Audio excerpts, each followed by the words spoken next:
Hey, everybody. Welcome back to the Dr. Denisha Keating Show. I am super excited to have Dominion with me. He has a podcast. He is amazing. Did I say that right first? I want to make sure. Am I good? The Yeah, podcast name? Dominion? Perfect. decree a Okay. demand. Yep. So today one of the biggest things about this podcast is that we are designed as a kitchen table conversation where we sit between two friends to listen, to understand. There are so many topics out there. There's so many different experiences out there. And I think especially with the topic we're talking about today, it can feel really heavy. We are inviting you to be the fly on the wall to see how we would navigate a conversation like this. And today we're going to be talking about how to find your purpose after hardship or abuse and finding the way to start with that. So I'm going to have you take over and just take us through what your background is. How did you come up with finding a purpose in life? And then how would you guide me to doing that if I was sitting across from you saying, I just don't know what to do at this point? Awesome. And appreciate Dr. Denisha for having me on this wonderful platform. Again, I am Darion Morris, aka Dominion. I'm the founder of the Create Dominion podcast. Our 1 year anniversary of podcasting is actually in 5 days, next Wednesday. So excited for that. Yay. I specialize in domestic violence survivors as well as mental health. We also have a Black Guarding Dating and Relationship series. Season 2 is debuting Valentine's Day this year. And then the Okay. Spiritual Warfare series, Holy Fire, Fallen Flame, will be debuting on the 31st of the month. And Awesome. so, again, I'm just excited to share. I love this topic on finding one's purpose. A little background about Dominion. I am 28 years of age, born and raised in Lexington, Kentucky, about 3 hours south to where I currently reside in the Indianapolis, Indiana area. And I also am a single father of twin boys. They're 7 years of age.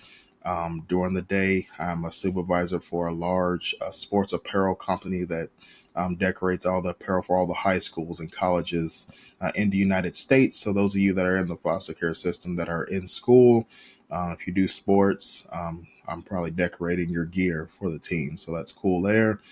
Outside Cool. of that, I do play some bass guitar as well as being a private chef. And so you're probably listening like, wow, you kind of juggle a lot of different things. And Yeah. so the purpose of this having me on this wonderful platform, you're probably wondering, well, how did you get to that, right? How did you get to Mm-hmm. this, being in leadership in corporate America? And how did you get to being able to cook and do all these things, balance fatherhood, etc. And so I Yeah. kind of want to walk you through and the audience through as you're listening. um, the first thing I want to say to everybody out there listening is show yourself grace. A lot of Mm. times my biggest pitfall was trying to be a perfectionist and trying to hold myself to an unrealistic standard. And so, Yeah. as you guys are listening and viewing this episode, I just want you to take a step back as you listen to this discussion here. And as you're listening to a synopsis of my story, I want you to really just keep the word grace in the back of your mind. And Mm. before I start, I also encourage everyone just to take one thing that resonates with you as I speak. And, as you're listening, just again, kind of reflect on your own life, as you're listening to this discussion. And so I'll start from the very beginning um, because that'll help resonate. And so, again, I was born and raised in Lexington, Kentucky, born in 1996, September 20th. In the Lexington, Kentucky is a nice city for those of you that are basketball fans, home of the Kentucky Wildcats. And so I was the oldest of two inside the household, mom and dad. My sister's 3 years younger than me. So I was growing up, I was the oldest child. Growing up, I was kind of chubbier than others. So I did face bullying throughout school. And so, but before I get into that, I'll walk through my domestic violence survivorship. And so, just quick disclaimer. Again, I'm going to share a synopsis of kind of that story. And so, for those of you that are survivors or if know anyone that is a survivor, again, back to what I said, show grace for not only yourself, but them as well. Mm. And so, my first experience with domestic violence. I was actually 4 years old in kindergarten. Mm. Um, I was walking out of my room when I was 4 years old, and my mother was pouring me a glass of fruit punch. And so, as I'm telling the story, I kind of want you guys to envision being 4 years old. And what I want to say as I continue the story is for those of you that are children, um, and for those of you that are parents of children, just to know that children may not tell you everything, but they see and remember everything. Mhm. And so I just remember being 4 years old, and my mom pouring me a glass of fruit punch, and my dad at the time had a gallon of water that he had grabbed out of the fridge, and they were kind of having a small dispute, small argument. And I just remember my dad pouring some of the gallon of water down her back and punching her in the back when I was 4 years old, and then obviously Mm. the cops being called. And the only thing I remember from that being 4 years old, I just remember there was a pizza place called Sir Pizza with a little gold crown in the middle of the box. It was a white box with a Mhm. gold and red crown. And all I remember is the police escorting my father out of the apartment at 4 years Mm. old. Um, and all he had was the pizza box in his hand. And Mm. so that's the first experience I remember having with domestic violence. Mhm. From there, there was only two other experiences. The next one, when I was in middle school, um, coming home from school to see my mother's face with the carpet burn on the right side. What had happened was my mother was sleeping downstairs in the guest room because her and my biological father, again, were having marital disputes. And what had happened was my mother was on the phone with her best friend, and he had came downstairs and they kind of had an altercation. He had like pushed her face into the carpet.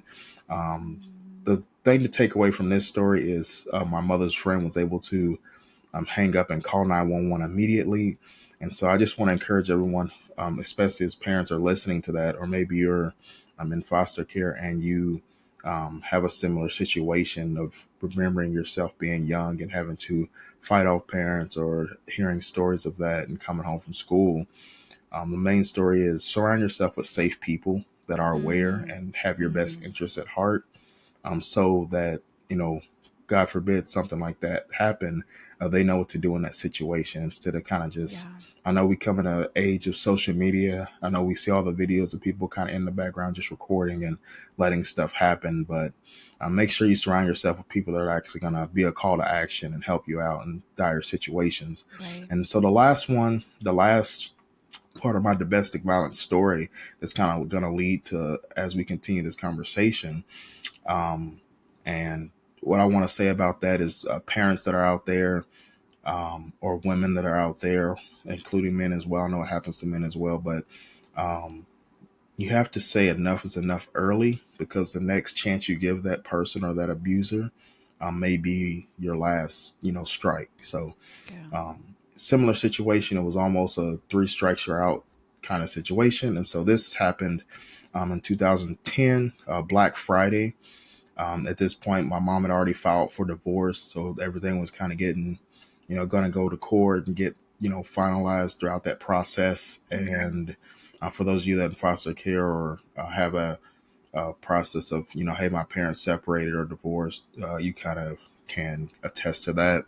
And so I remember Black Friday 2010, waking up the morning after Thanksgiving, um, to my mom screaming my name. And so for everyone knows that mom scream of, there's that, hey, you're in trouble scream. There's that, hey, can you come here real quick? Kind of calling your name. But there's that, this was one I never heard before in my 14 years of life. At the time, again, I was 14 years old when this happened.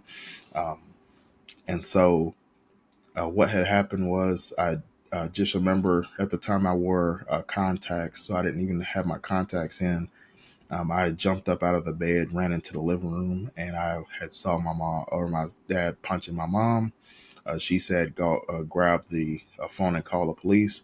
back then, for those of you that are listening, we had house phones. I know that nobody knows what a Mm-hmm. house phone is, but we had one in the master bedroom, one in the kitchen, one downstairs in the basement. And so, how the house was structured, the front door led to the living room where I was at. And then there was just an open door panel without an actual door that led to the kitchen. And the phone was like right inside that door. And so I just ran, a couple feet to the kitchen, grabbed the house phone, dialed 911, um, and started to call the police and talk to the operator. For those of you that I don't know who all is spiritual or Christian on here, but I just remember seeing my dad try to grab the phone away from me. And I just remember seeing his eyes go pitch black, and the movements that he was exuding were of the supernatural realm, if you will.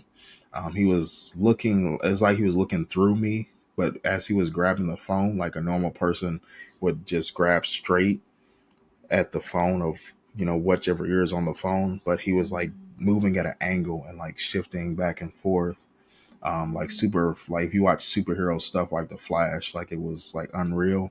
And I just remember continuing to talk to 911, and all I remember is him turning back and grabbing a large kitchen knife similar to what you see in the Halloween Michael Myers movies, the long butcher chef's knives, and running into the living room to try to stab my mother. And so um when I realized that I had dropped the phone, the good thing about house phones, they had the 911 operator could hear everything. So I dropped it to where in the living room where they could hear it, and tried to run into the living room and fight the knife away. I was able to fight one of the knives away, and flee. My mom told me to flee to the master bedroom, where I had grabbed the other house phone. The cool thing is the other one was still on the floor in the living room. So again, the 911 operator could hear everything. Yeah. Police were already dispatched. And so I kind of want to hold a pause and let everyone understand that what was probably about 5 to 10 minutes seemed like a lifetime. No, yeah, Um, yeah. and so, as you guys are listening, just walking through, hey, being 14, obviously, Thanksgiving, you're stuffed. You just went to your aunt's house and grandma cooked her wonderful mac and cheese. You had your green bean casserole. You had your rolls, your apple pie. And so, just imagine like probably 8, 9 o'clock in the morning, Black Friday morning, just, being 14 years old in high school, freshman year, and having to wake up to your mom screaming your name and kind of having to fight off a life or death situation. Right. And so I ran back into the living room to tend to my mom. And then he had went to the kitchen, grabbed two more knives, and had the long serrated blade. And I just remember um, my her him standing over top of my mom in kind of like a UFC type ground and pound position with a knife right in the middle of her throat, ready to. Obviously, if you watch horror movies, if you get stabbed in the middle of the throat, you're essentially dead. Um, Yeah.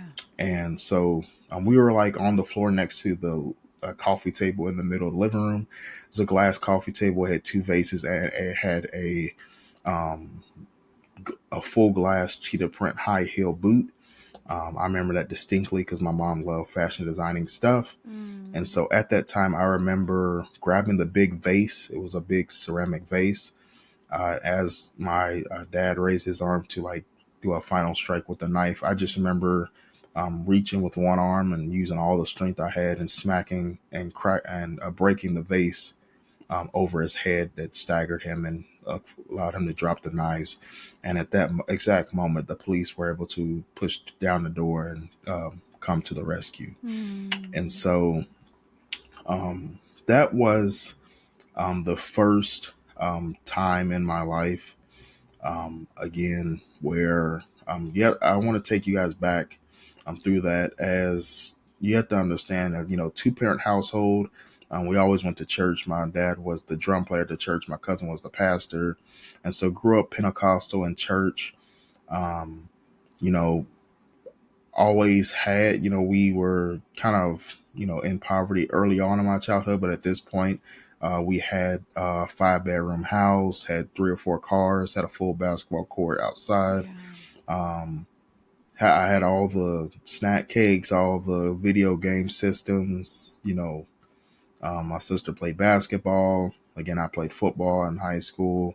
And so Yeah. I wanted to say that because a lot of times people think, oh, well, maybe you were in poverty, maybe there was rent due or a lot of bills, maybe that's why they divorced. Again, also, again, there was no drugs or alcohol in the house. I always like to classify that, not that that's a make or break for domestic violence situations, but again, I had being in a Christian household, I had never seen a cigarette.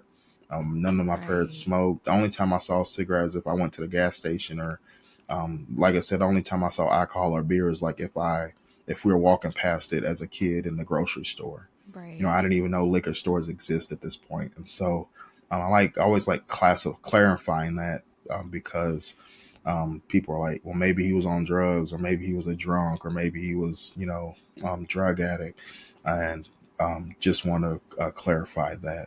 And Yeah. so, also to clarify as well, again, I was born and raised in Lexington, Kentucky, and so my Mm-hmm. whole life, all I knew was Kentucky. And I know you guys heard, hey, he's living in Indianapolis, Indiana. How'd you get here? And Mm-hmm. so, um, again, um, at that point, when that happened, I remember being the number one news story. I remember all our neighbors, coming on the news, crying and telling their. I know you guys we always see the news channels of the. I can't believe that happened, and what hurt the most. Again, everything was numb.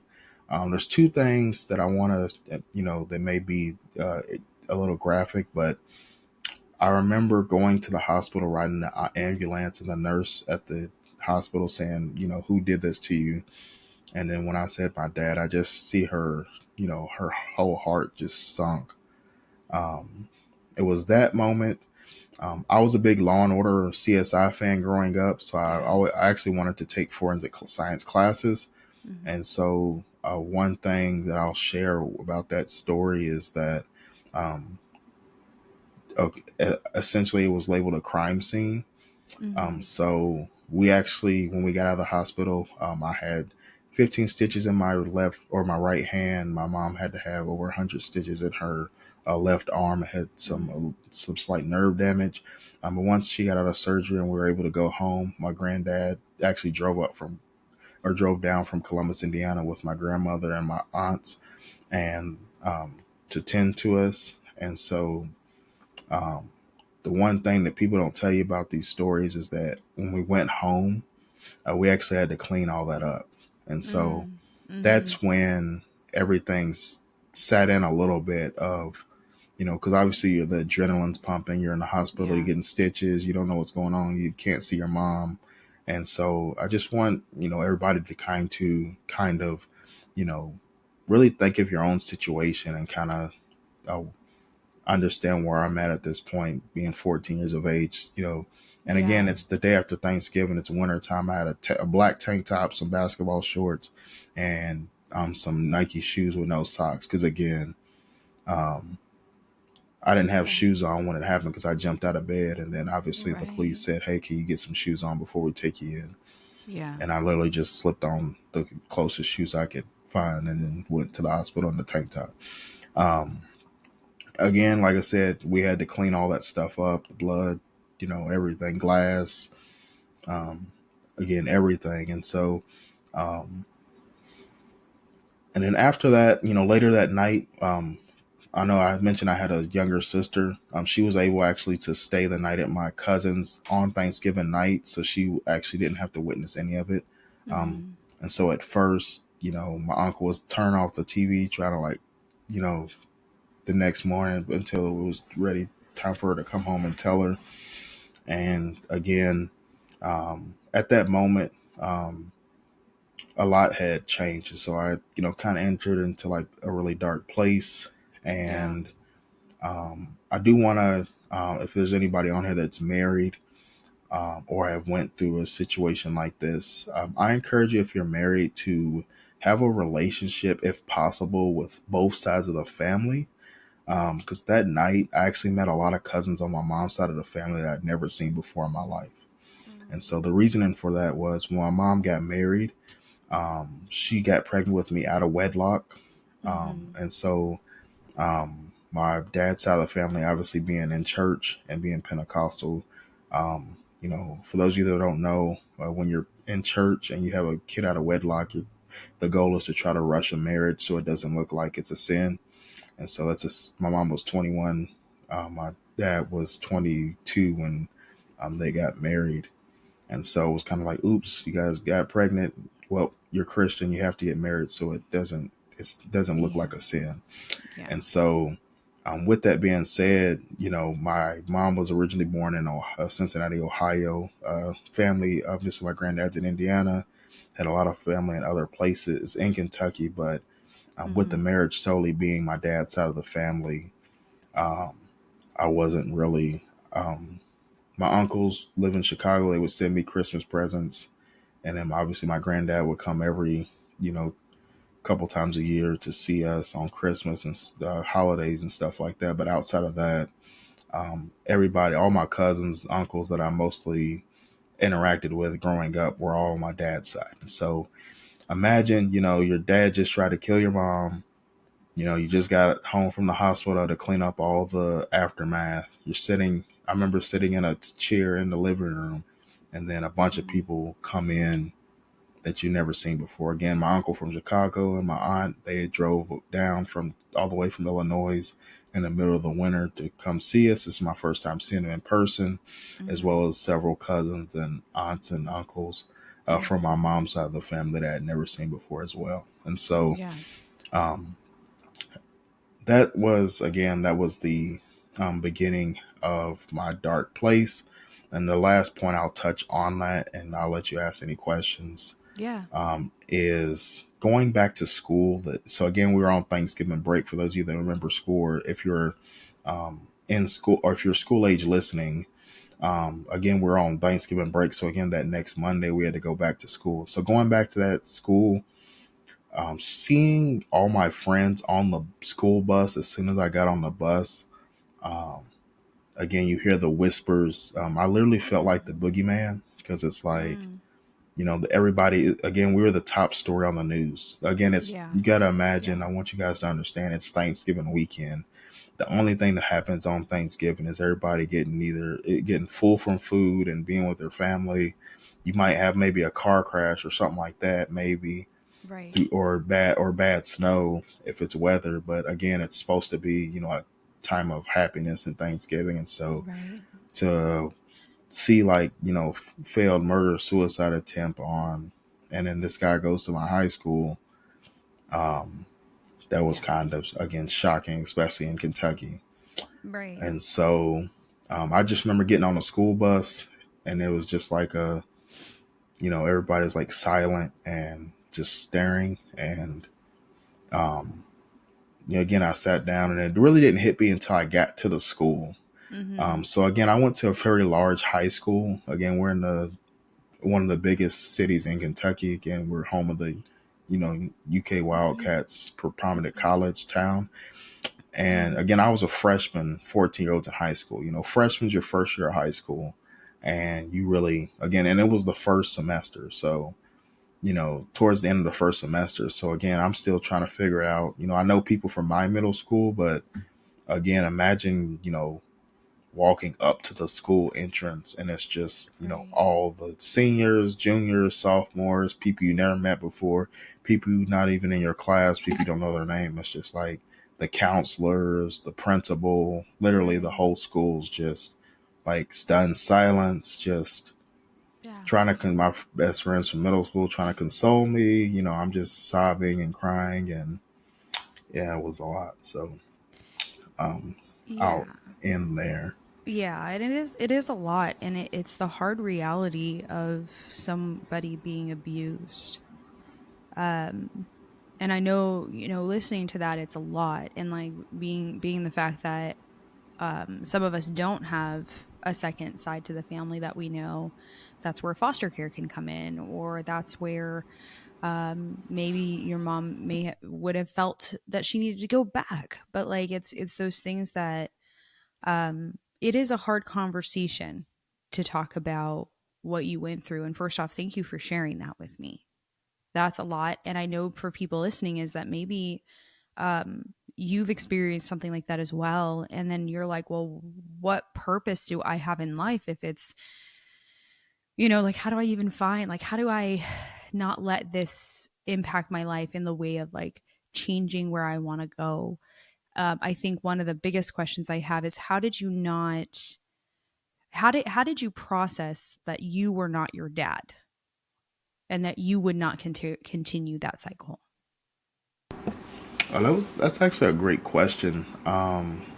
It took a lot. One of obviously God and Jesus. That's the main entity, main power that got me through. But one thing my mom's always done well, and I encourage all parents to do. She's always reassured me of that, even still to this day.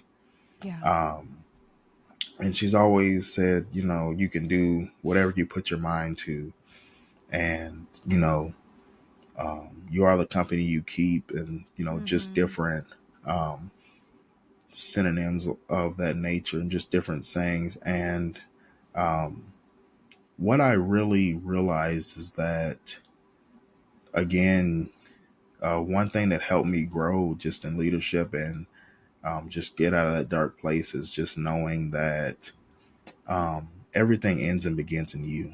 I say it a Mm. lot on my podcast, everything ends and begins in you. And what I mean by that is, when you look in the mirror, um, it's just you and you. It's not the kids, it's not your parents, it's not your family. Mm. Um, Even for those, I know everybody kind of looks at zodiac signs and all that stuff. And, it's not your zodiac sign. It's literally the biggest enemy that you have is you.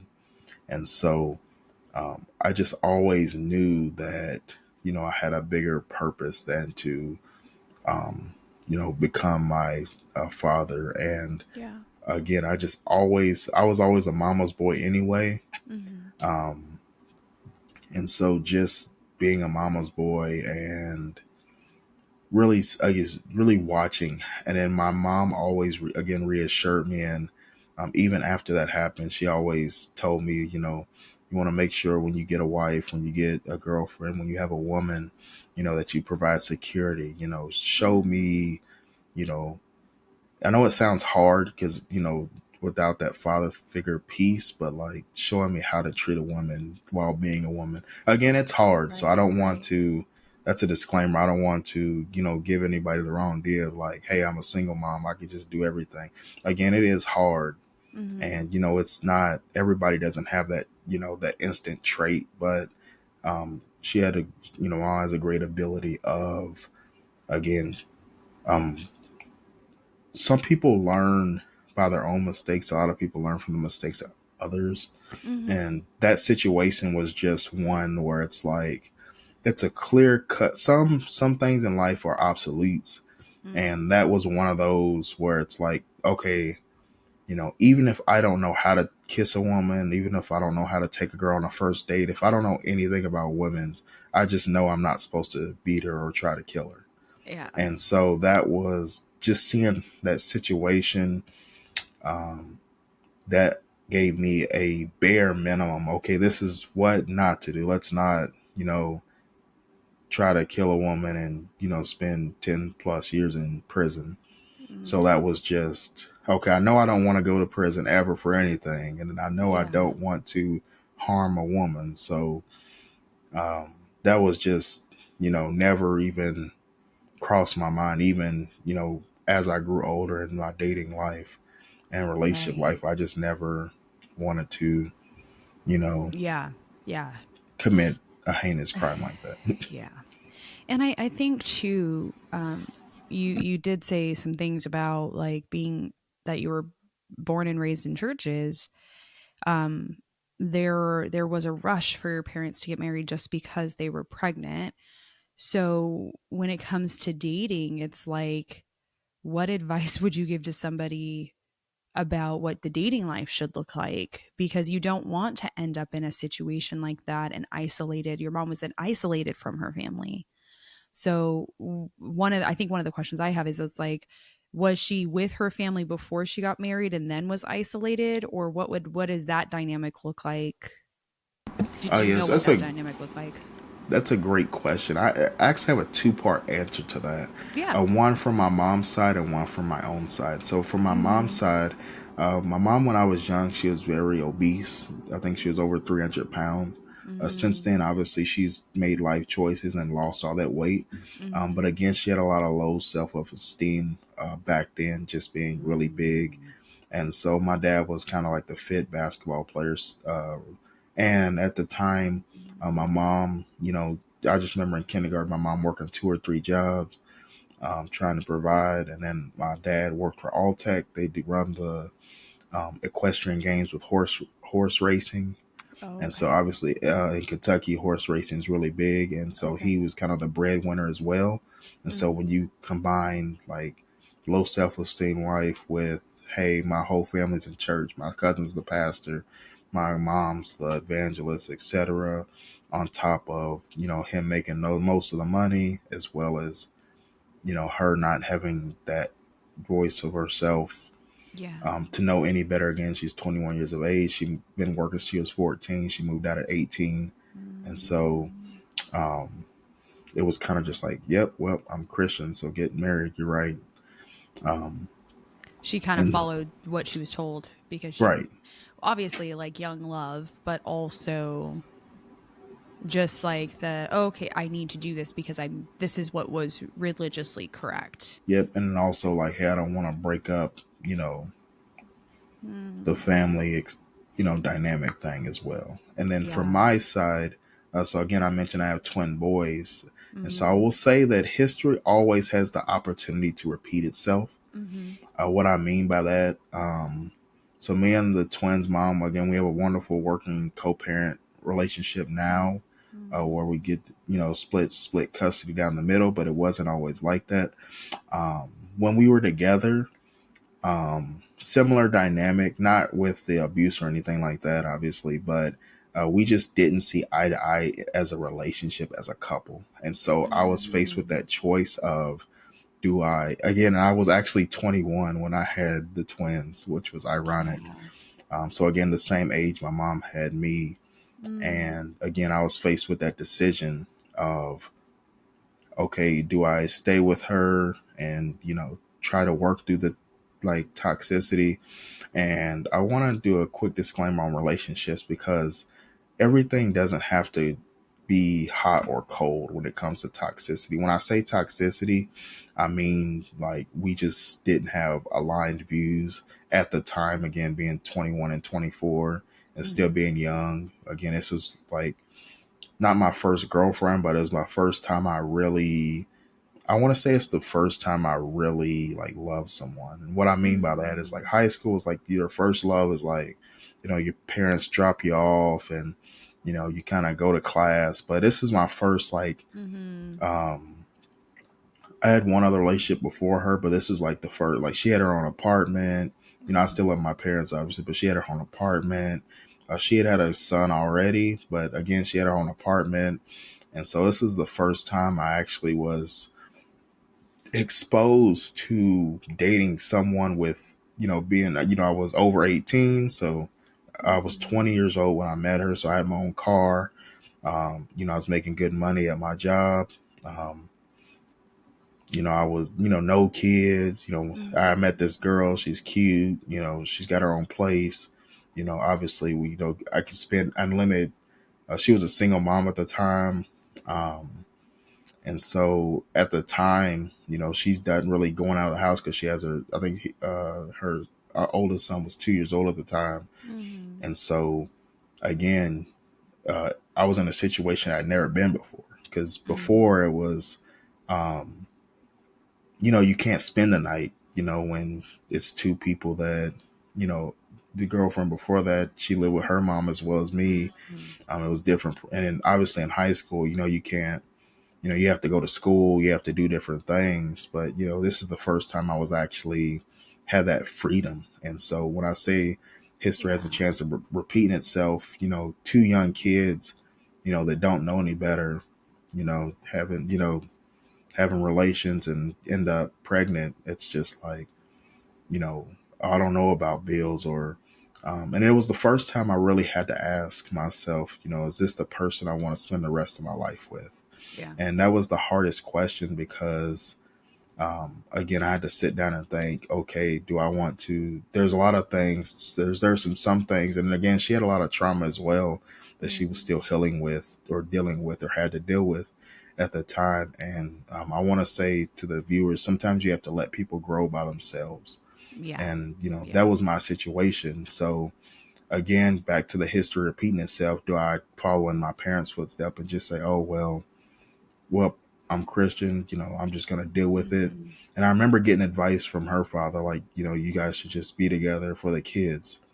And that was the same thing my mom did. And it Yeah. didn't turn out how she wanted. So Yeah. um, it was in my best interest to part ways. Again, it was hard. It was nasty. It was, gritty. It was ugly. There was arguments. There was, the whole dynamic of, different rules in different households. But Mm. again, we worked through it, and now we have a great, co-parenting.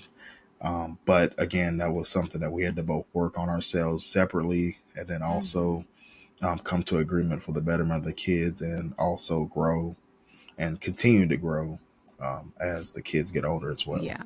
And I think it's hard because you said it, like both of you had trauma, and it's really easy to just be like, nope, like we'll never date anybody with trauma ever. It's like you're not going to find somebody who has never experienced something, but it's in the behavior of the two that you have to ask that question, like, do I see myself with you? Am I willing to work with this with you? Is it something that we can work through, or is this something that we're just going to fight through every single time, and not fight for the betterment, but just fight and not deal with? So there's a lot of like dating questions that you have to ask up front, and then when you mix kids into it, it does get complicated.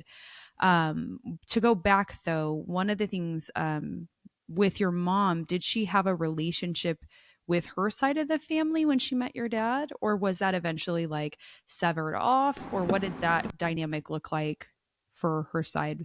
Because you had just like met all your family on her side. Right. Yes. Great question. Before I answer that, also, I do want to say, just with my story, dating, the mother of my kids, Mm. I still had when going back to that trauma, I still had a lot of pent up anger and Mm-hmm. animosity towards my father. So, Mm. I do want to tell people, how can you, love someone when you're still trying to heal and love Mm-hmm. yourself, and Mm-hmm. also like forgive as well. And so, Yeah. um, there was a lot of trauma bonding as well. And so Yeah. Yeah. that's what I'll say about that. And then for my mom again, um, so again, she had relationships with them, but again, they're out of state, a lot of them. Okay. So her dad, my grandma passed away when I was 2 years old. Mm. Um, so that had, as I got older, that had an effect too. Obviously, losing your mom, Mm-hmm. that also didn't help, with trying to leave a relationship as well when I was Yeah. real young. But Yeah. again, my dad, my grandma and granddad, they had separated and divorced when my mom was a young kid. So ever since my mom was like 10 or 12, my granddad at the time had lived in Indiana, so he was always 3 hours away. Mm-hmm. So her dad was 3 hours away. And then she had a half sister that was in Kentucky, but again, they weren't really close. Yeah. And then a lot of my dad's family lived or her dad's family lived in Kentucky, but Yeah. again, it was kind of that like hit or miss, like keep up with you on phone. And again, this is before social media Right. or anything like that. And so I do want to take that into account as we're discussing. Back then they had house phones, or they had Mm-hmm. pagers and boom boxes and a lot of stuff nobody knows about nowadays. But nowadays you can just add your whole family on Facebook and keep up. But Yeah. back then you had to actually, there was no social media, so you had to like get the number from a family friend and Yeah. call a house phone, dial up, the little T-Mobile sidekick, and the Mm-hmm. BlackBerry, or you had to look at the phone book, or Mm. you know mail letters and email stuff like that, AOL. Yeah.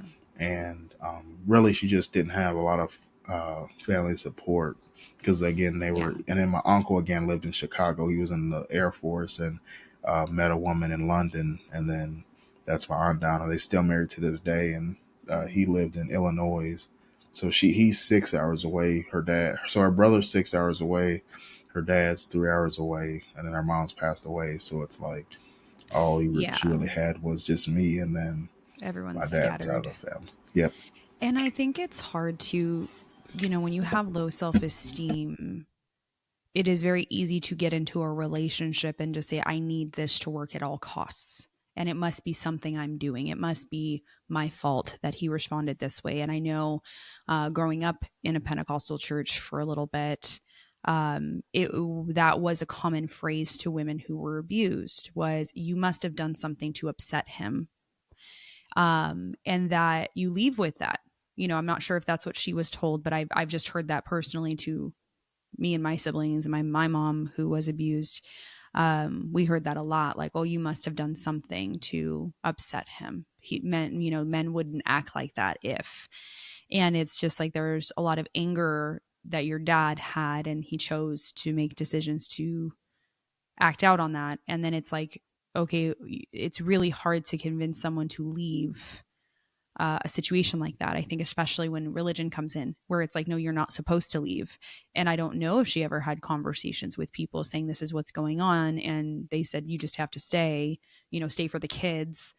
And I think that is probably the worst statement to say to somebody being abused is you have to stay for the kids, because that's actually not helping the kids. It's making it worse for the kids, more dangerous for the person and the children. But what would you say to someone if they have been told like you need to stay for the kids? Like, what in your experience with your situation, what would you tell them? I love that you say that because I used to think it was only in the black community, but obviously it's in community in general. I think it's just women in general for some reason, like Yeah. families. I think it's just something that was passed down, that we're just told to make it work for the kids, especially in that Christian. I think it really is the Christian religious type. I don't want to say bonding, but it's that. Um, a lot of times in religion, we just get caught up in being reactive instead of proactive. Mm-hmm. Instead of like to your point, instead of saying, hey, just be quiet and stay for the kids, how about, hey, why don't I just ask God what to do? And hey, or just go to God like, hey, this happened, I disobeyed, I had a child out of wedlock. How to obviously repent and not do it again, and then how do we move forward from this, instead of, oh, you it's kind of like that, choir gasp, like, how dare you, you're And we still beneath. see that today, though, within religious groups. Is that there? Did you see the video of the young teenage girl at the black church who was required to stand up and say that she had sinned, and that the pastor was like, "We're not going to provide you a baby shower. No one's going to support this Oh, girl." yep. That that happens. I've seen it happen in other religious environments too, where it's just like, oh, but the answer has always, I have always seen it been, well, now you're pregnant, you have to get married to the man. And then it usually has ended up, I wouldn't say usually, a lot of the times I've seen it, it has ended up in a very abusive relationship. Very rarely have I seen it, they just figure it out and they're good and they find a good marriage. Very rarely have I seen that. I've usually seen it be a very abusive situation, and then they end up leaving anyway. But there was that shame and guilt to get married. Yeah, I agree. And what I'll say about that is, again, in my situation, we have a lot of trauma bonding. Oh yeah, yeah. Nobody in the youth is taught what really love is. And Mm-hmm. there's also different definitions of love based on different circumstances and relationships, both platonically and romantically. Mm-hmm. There's God's love, which is in the Bible. There's mother's love. There's father's love. Thou shalt, honor their parents. And Mm-hmm. then there's, obviously the love you would have for your child, but then there's also, that husband wife love, at that Mm-hmm. union, And I think, and again, we can go on a whole rabbit hole about, Right. religion and church, but I just don't think, again, I think it's the reactive instead of proactive. I think Right, it's, right, we right. How it take, looks versus yep, what's best for the it's person. it's a facade of, it's same thing with social media. It's the same thing. It's hey, I'm gonna get a nice car, or I'm gonna rent a nice car on Turo. I'm gonna take a couple pictures. Here's my new car. Um, I'm gonna borrow some money to buy a house, and have a sky high mortgage payment I can't afford, and just so I could take pictures and say I have a Right. pool. And Yeah. again, everything is superficial. And Right. so, what we do is, in the church has become a. I'm going to take one scripture out of the Bible and just essentially, coach to Twist that. So, it. like, hey, don't commit a, don't have kids out of wedlock, turned into, hey, I don't care how much a, you know terrible person the man is, Yeah. you're going to stay. I don't care how much of a terrible person the woman is. I don't care how bad her mother Yeah. treats you. I don't care about how bad his family treats you. You're just, supposed to, they always, the Bonnie and Clyde, to death do us part. And um Yeah. I know it's Yeah. in the, and I'm currently reading the whole Bible. I finished the New Testament. I'm on the Old Testament now, and I'm just finished the Book of Numbers. I'm on Deuteronomy right now, and I just remember in the New Testament talking about marriage, um, as well as the Old Testament. And the thing about marriage is that it's for marriage. And so having kids, the reason we're supposed to be abstinent is to wait for the marriage. The problem is, um, once the sin happens and the kid comes out of wedlock, we want to utilize the laws of marriage. That's for people that are abstinent or already married, essentially, to follow that. So once you break that before the marriage, which is why they call it a sin, then it's that, again, that's why we need to do more, just as a religious culture, or just church in general. Yeah. It needs to be more of talking to God and really, like, that's why they say he shows grace and repent and then ask for order the steps, because we just take the sin and we get reactive. It's like, oh, you sinned, you got to just stick it out. Like, no, why don't you, hey God, I sinned, what do I do? All Yeah. right, so you messed, yeah, you messed up, I forgive you. All right, how do you adjust and move forward? Instead, it's just, let's Covers just with keep marriage. making, instead of, one domino falls, and instead of just picking the one domino up, we just knock the whole strand down. And that's Yeah. what it looks like. And it's wild because I feel like we can get afraid of speaking up about, especially with like how people have kind of just, like you said, put a band-aid on it. It's like, oh, okay, you got pregnant outside of wedlock, now you got to get married. But it's like, hey, where was the counseling for them to even see if they would be a good, like, where was other men surrounding your dad and being like, no, that is not what you do? Where was that? Like, there's so many questions that I go down where it's like, where was the support for your mom? Where was this? Where, when they found out the first time, why didn't they encourage her to leave? And I'm sure she was encouraged to stay, because she said, I have to stay for the kids.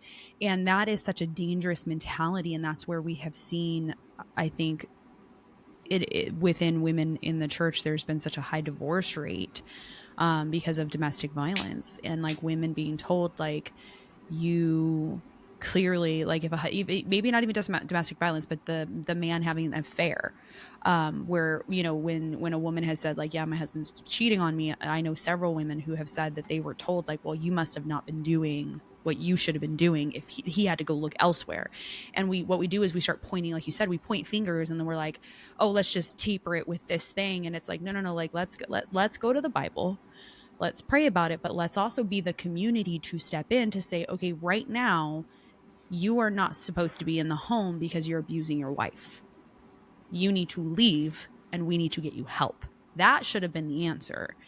But we don't do that, and we need to. Same thing, was like, it shouldn't have gotten to that point for you or your mom or your sister or your family, but it did. And it's because I think sometimes we're like, oh, they're married after they got pregnant, they're good. It's like, no, they need guidance. They're young too, so it's like, let's give them that support.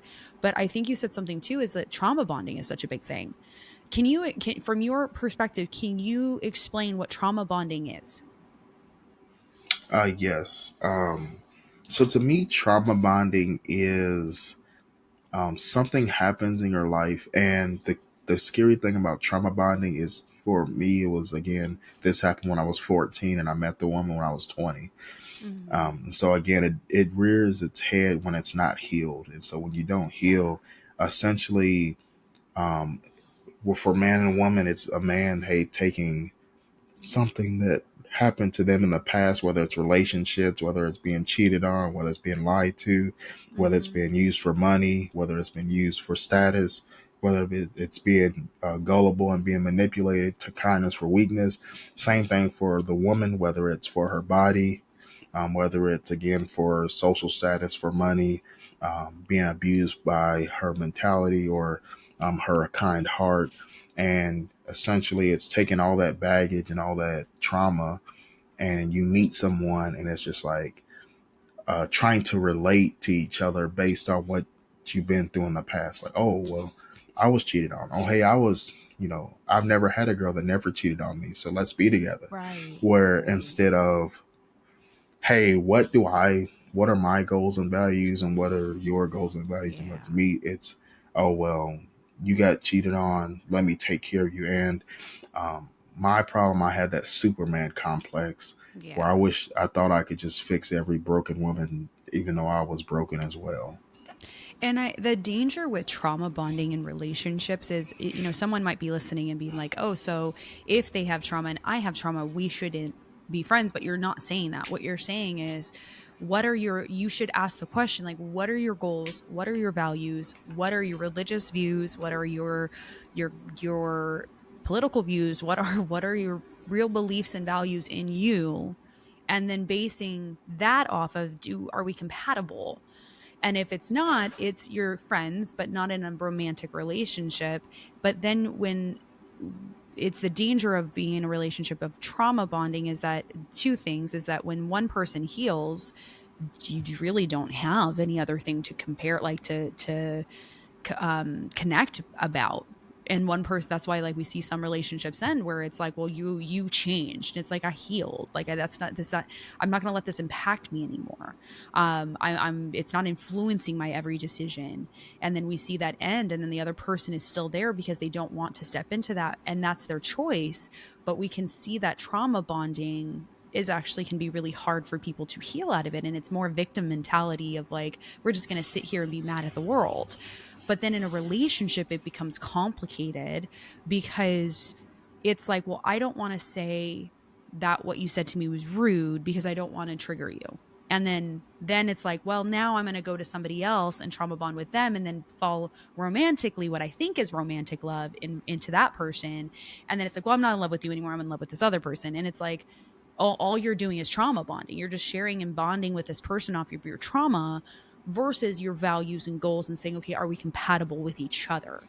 Now you can do that and then also say, here's my baggage, and then say, I'm going to love you through you working through that. So I'm going to love you if you're hurt by your baggage, or if you're healed from your baggage, I still love you as a person, a human being, that I'm not going to treat you differently because you're going to therapy or doing the work to get help, or um, going to church to try to find community, but I'm still here for you. And I have seen that, like, where a lot of women who are insecure, the thing that when they tend to, if they've been abused, or have gone through that themselves, they tend to fall for abusers again. And we know that statistic research has found that too, is that anyone who's been abused tends to get abused again by somebody else. They're targets because they're easily manipulated by material things. So, oh, he sent me flowers. He didn't yell at me. He speaks sweetly to me. He da da da whatever. And that's where they enter into another bad relationship. So we do see sometimes people will go relationship to relationship when they haven't said, I need to stop trauma bonding. I need to stop just putting my trauma out there or my insecurity out there. And I need to start saying, what do you value? What do you want in a partner? I don't need to shift that of myself to be that for you. But are you expecting a stay-at-home mom? Are you expecting a working wife? Are you expecting whatever? Like, what do you value? And that's not a conversation I think a lot of us lead from when we've experienced trauma. We usually bond with someone based off of our experience in life. And then when we change, we go, wow, this is why this exploded that way. That's really interesting to me. Yeah, I love the way you said that because actually that's what happened with my parents. Because Mm, again, the trauma was her weight, and then once my mom got on Weight Watchers and lost, all that weight and started losing weight, it's like, well, now I'm mm, not insecure about my weight. So like now what? Like I don't even like this dude. And yeah. I love that you said that because it also reminded me of me and the twins' mom situation because Mm. I just remember her getting pregnant and she's like, I'm going to quit my job and stay at home and you pay all the bills. And I'm like, I ain't about that life. You're like, So nope. I know we have that. I know we have that whole, is Conversations. it Yeah. 50-50? But again, to your point, we never were young. We didn't have that conversation. If we would Yeah. have that conversation the first date, I don't even, sleep with her or even like, it's like, nope, like, it's done at the first date. And, Yeah. Well, because um, you have to know when you're sitting with someone, you have to know like, okay, if we had kids, how would you discipline them? If you got pregnant, what would that look like? And if you don't have that conversation up front, you're 4 years into the relationship. And that they've even said like political and religious beliefs need to be talked about up front as well. Because when you're 4 years in, you're like, you believe in doing what? Like you say what? Like these are things that if you knew up front, like you said, you're like, I wouldn't have entered into a relationship with her. right. And then I love and then back to what we were talking about at the beginning too, Mhm. with the church and just trauma bonding. I think it's a lack of accountability for Yes. men in general. Yeah. And a lot of people don't have, and for really both genders, but Yeah. it should be that, again, that's why I said surround yourself with safe people, because it should be that woman in the church that's an elder, like, hey girl, you're too strong for this, you need to leave. And then also from the man, it's like, hey dude, you're messed. No, that's not how No, we treat, stop. that's not how we treat our queens. Like that's not, you can Yeah. read every book in the Bible, all of them, it's like it's not Yeah. how we treat. There's no place in the Bible where it says thou shalt beat my wife, or It actually you says the know opposite. Yeah. right. So Yeah. It says again, to honor your um, wife as God honors the church. exactly. And we don't, a lot of times we just kind of, with religion, just tell people what they want to hear, and nobody's,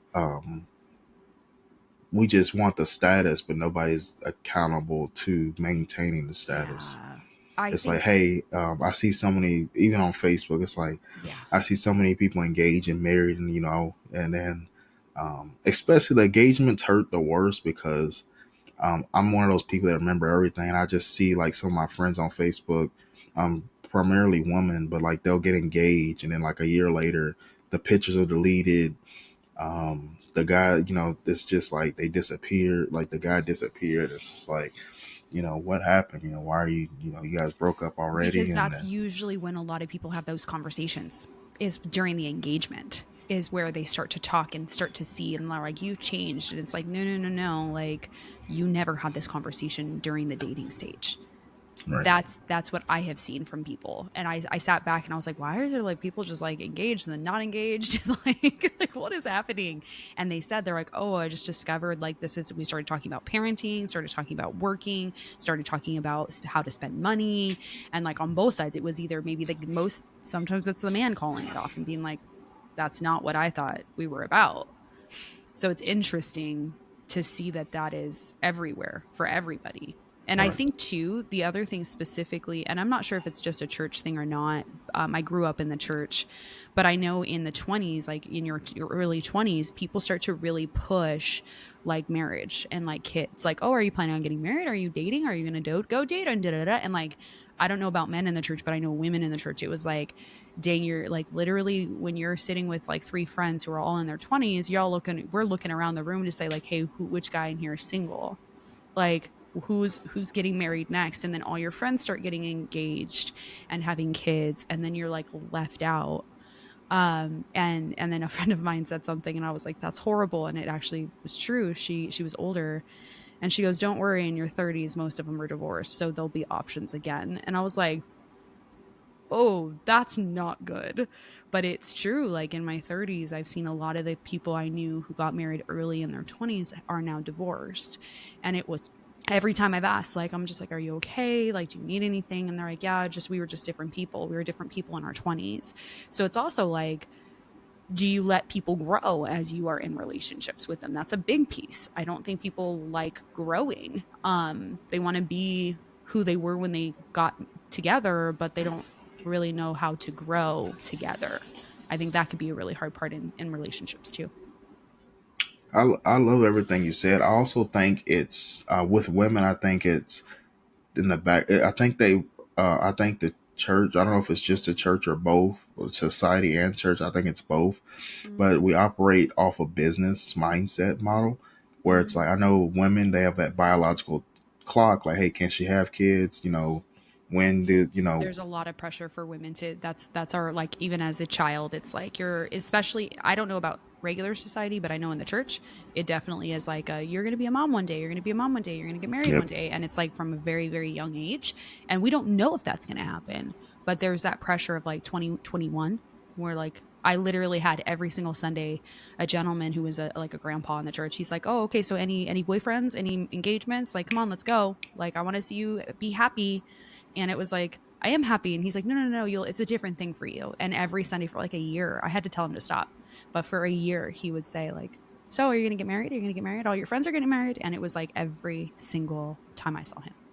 Yep. And then it's also too like again it's like that business structure. Like, hey, she got to get pregnant, got to have a kid, get married, and then boom. It's kind of like Get the house, get the car. again Yeah, it's always the next thing. it's that status. And it's the Mm-hmm. same thing with school. It's like, all right, graduate high school, go to college, get a degree, get a 9 to 5, get married, get a 9 to 5, get kids, get a 9 to 5. And it's like, It's always the again, what's and like I experienced that. So I got a PhD in psychology, and the day that I defended my dissertation, my uncle called me and he's like, "Okay, so what's next?" I was like, "Resting," and he's like, "No, there has to be a game plan." And I was like, "Dude, like, chill. Like, can I have two right, right. seconds? Like, just can I Yeah, enjoy this?" my sister gets her master's next month. She's like, "Yep, I'm done. Don't ask me nothing. I'm not doing any more school now." Right, right. And it's a lot, but we do, I think you're right. I think there's a lot of it. There's multiple issues here.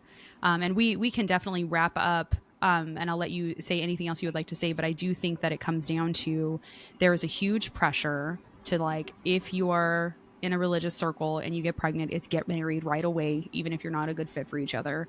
In dating, it comes down to a dating issue is that we're not having those honest conversations up front with people, and we really do need to have those. If you were in the dating space, you should be having every conversation up front before that bedroom is entered. And then I would encourage don't sleep around, because you don't need to add that. Like if someone is toxic or somebody is not good or you're not a good fit for each other, you need to be able to walk away clean. Adding kids to the mix isn't going to fix the problems. It's just not. It's not going to make them stay. It's not going to make them change. Like you can't think that that's the answer, but you need to be able to exit a conversation. But then if you do have kids together, you need to learn how to co-parent. And I think that that is a big thing I took away from what you said is like we learned how to co-parent. It wasn't easy, but we learned how to do that. And I think that's so great is that look, we're not good together, we're not a good fit together, it's not going to be a good situation, but we can learn to co-parent together. And it's like, okay, I respect that, because that's a huge like I feel like a realization for both of you to be like we can be better, but we will not be good together, and we can be better co-parents. And I love that is a conversation that you had to kind of have, but it is not something I think people are encouraged to do. Is there anything else you would like to add before we end? Yes, I would just say to your point there again, appreciate you again having me on this Absolutely. wonderful show. Um, Again, if you're out there, I would just say trust yourself, and Mm, again, show yourself grace, like I said at the beginning. yeah. Really just trust yourself. Find what you want to do, not what your parents want you to do, Yes. or Amen. what society wants you to do, or what your boyfriend wants you to do, or Yeah. what your sister's doing. The comparison is the thief of all joy. Hmm. I will say that.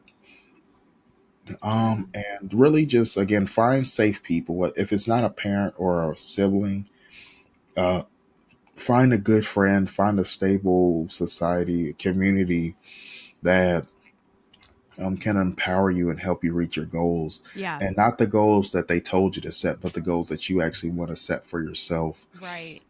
And then back on I know with the co-parenting tip, um, again, like I said earlier, you have to allow each other to grow separately. And I just Yeah. think that Yeah, like you said um, that. I realized Mm. that I was in it holding myself back by holding her back. Mm. And what that means is, whether it's the intimacy, whether it's the presence, whether it's financial stability, whether it's just having someone. A lot of times it's just, hey, I want someone. Mhm. Again, like, don't allow those things to hold you back from, a higher purpose, Yeah. because and then again, love is a lot of different things for a lot of different people, but the main thing love really is to me is just acceptance. Yeah. And what I've learned, uh, in my late 20s is just, every woman's going to get on my nerves. So I just have to figure out what I'm willing to tolerate. And That's good advice. what that means is, again, like Denisha said, Dr. Denisha said, was have those conversations early. So it's like you should Mhm. have your non negotiables and your red Yes. flags. Mhm. And so, like, for me, just getting deeper into the Bible and just deeper into like spiritual warfare and like what abort, there's a lot of hidden spiritual things about abortion that I Mhm. had no idea about until I actually like studied it. It's Yeah. not just, aborting a kid and a woman's right. It's like a lot of Mhm. spiritual, sacrificial, different Right. things that Right. I had no idea. So like that's a conversation I should probably have on my first date. Like, hey, do you believe in abortions? Have you had an Right. abortion? Mhm. If you have, there's some different, again, there's some spiritual everything in life has a Everything, yeah. consequence, and Right. that's what I've learned. um and Yeah. so you have to know who you're dating. Yeah, absolutely.